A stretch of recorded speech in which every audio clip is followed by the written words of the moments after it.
রাজনৈতিক সদিচ্ছা ছাড়া ব্যাংক খাতের উন্নয়ন সম্ভব নয় বলে জানিয়েছেন বাংলাদেশ ব্যাংকের governor doctor Ahsan H Mansur. Bundle থাকলে প্রতি সেনমানিতে টাকা বাঁচবে। বিকাশ সেনমানি বান্ডেল কিনে জিতুন প্রতি লেনদেনে। সোমবার বিকেলে বাংলাদেশ ব্যাংকে এক সংবাদ সম্মেলনে তিনি এসব কথা বলেন। ব্যাংক খাতের সংস্কার নিয়ে তিনি আরও জানান, আগামী বছরের জানুয়ারি থেকে সব ব্যাংকের রিস্ক বেসড সুপারভিশন কার্যক্রম শুরু হবে। এখন পর্যন্ত প্রায় ২০টি ব্যাংকের কাজ পরীক্ষামূলকভাবে শেষ হয়েছে। গভর্নর আরও বলেন, দেশের ব্যাংকগুলোতে গ্রাহকদের টাকা সুরক্ষিত আছে, তাই গ্রাহকরা যেন আস্থা না হারান সে আহ্বান জানান তিনি। ব্যাংক গভর্নর আরও জানান, কিছু দুর্বল আর্থিক প্রতিষ্ঠান না টিকলেও আমানতকারীদের স্বার্থ রক্ষা করা হবে।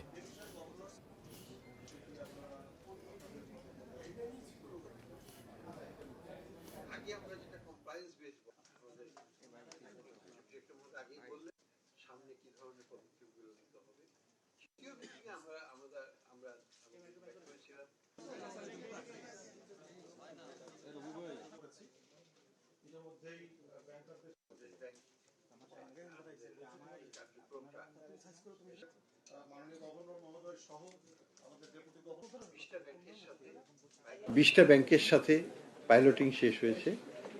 আগামী 6 মাসের মধ্যে অর্থাৎ ডিসেম্বর 31-এর মধ্যে 61টা ব্যাংকের সাথেই পাইলটিংটা শেষ হয়ে যাবে এবং 1 তারিখ থেকে 2026-এর জানুয়ারির 1 তারিখ থেকে এই রিস্ক বেসড সুপারভিশনটা শুরু হয়ে যাবে।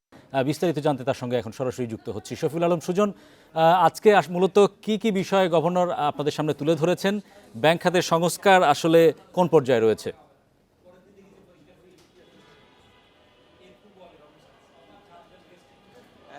আজকে যে গভর্নর বক্তব্য রেখেছেন বা আমাদের সংবাদ সম্মেলন, মূলত আজকে হচ্ছে রিস্ক বেসড ম্যানেজমেন্ট, যে হচ্ছে ব্যাংক খাতে আসলে ঝুঁকি যেই আছে সেই ঝুঁকি নিরূপণ করার জন্য বিভিন্ন ধরনের পদক্ষেপ নেওয়া হচ্ছে। পদক্ষেপগুলি হচ্ছে যে প্রথম পর্যায়ে আজকে হচ্ছে কিন্তু 20টি ব্যাংকের হচ্ছে এমডিদের সাথে বৈঠক ছিল। সেই বৈঠকের মাধ্যমে তারা কিন্তু প্রাথমিকভাবে যে ব্যাংকগুলো যে কী পরিমাণ রিস্ক আছে এবং ভবিষ্যতে আসলে এই রিস্ক মোকাবেলার জন্য কি করা প্রয়োজন সেই জিনিসগুলি কিন্তু আসলে আলোচনা হয়েছে। আলোচনার পরিপ্রেক্ষিতে প্রাথমিকভাবে আসলে সবাই সিদ্ধান্ত হয়েছে এবং বাংলাদেশ ব্যাংকেও স্বাগত জানিয়েছে। ব্যাংকের যে এমডিরা আছে অন্যান্য ব্যাংকের যে 20টি ব্যাংকের, তারা বলেছে যে আসলে এই যে ব্যাংকগুলো আছে সামনে কী ধরনের তাদের অর্থনৈতিক সমস্যা আছে, ভিতরের যে অর্থনৈতিক সমস্যা বিশেষ করে ঋণ খেলাপি আছে এবং তারা এই ঋণ খেলাপিগুলি কীভাবে আসলে কাটাতে পারে এই জন্য কিন্তু রিস্ক বেসড ম্যানেজমেন্ট সেই সিস্টেমের কিন্তু আগাচ্ছে। সে এই কারণ হচ্ছে যে ব্যাংকগুলি যদি সামনে কোনো কারণে বড় ধরনের ঝুঁকিতে পড়ে সেই ঝুঁকি মোকাবেলা করতে আসলে বাংলাদেশ ব্যাংকের কি পদক্ষেপ হবে এবং অন্যান্য ব্যাংক এবং এখানে কি করতে পারে এই সব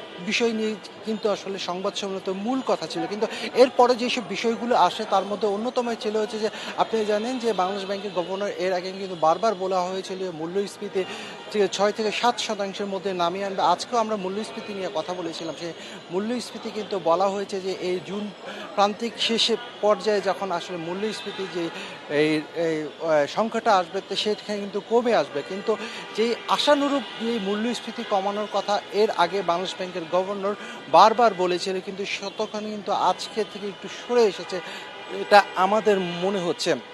আরেকটি কথা হচ্ছে যে বাংলাদেশ ব্যাংকের যে ডলারের রিজার্ভ আছে সেই রিজার্ভ কিন্তু বলা হচ্ছে যে এখন পর্যাপ্ত এবং এই সার্বিক অর্থনীতি দিয়ে যদি বলা যায় সেই মোটামুটি যে সন্তুষ্ট যে বাংলাদেশ ব্যাংক সঠিক পথেই আগাচ্ছে এবং ব্যাংকগুলোর যে সংস্কার আছে এবং এই সংস্কার কিন্তু চলমান।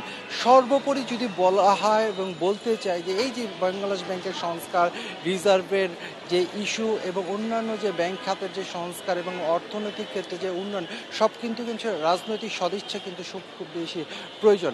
বিশেষ করে আপনি জানেন যে 5 থেকে 6টি ব্যাংক একীভূত করার সিদ্ধান্ত নিয়েছে। বিশেষ করে দুর্বল 5 থেকে 6টি ব্যাংক এই একীভূত হওয়ার ব্যাপারে কিন্তু বাংলাদেশ ব্যাংকের গভর্নর আজকে যেই কথা বলেছেন সেটা হচ্ছে যে আজকে উনি একটি কথা উল্লেখ করেছেন, যদি কোনো ব্যাংক যদি মনে করে যে তারা অর্থনৈতিকভাবে আসলে স্বাবলম্বী হবে বা তারা আসলে অন্তর্ভুক্ত হতে চায় না এবং অন্তর্ভুক্ত না হওয়ার পিছনে তাদের যুক্তি এবং অর্থনৈতিক যে ব্যাখ্যা আছে এবং তাদের রিস্ক ম্যানেজমেন্ট কি হতে পারে সার্বিকভাবে যদি তারা বাংলাদেশ ব্যাংকে সন্তুষ্ট করতে পারে বা তাদের অর্থনৈতিক প্রতিবেদন যদি স্ট্রং করতে পারে বা দেখাতে পারে সেই ক্ষেত্রে কিন্তু তারা বলছে যে এই ক্ষেত্রগুলো তারা বিবেচনা করে কোনো ব্যাংক যদি আবার মার্চ থেকে সরে আসতে চায় সেই ক্ষেত্রেও তারা বিবেচনা করবে, তারা ইচ্ছা করলে সেই সিদ্ধান্ত ধন্যবাদ থেকেও শফিউল আলম সরে সুজন আমাদের সঙ্গে যুক্ত হওয়ার জন্য।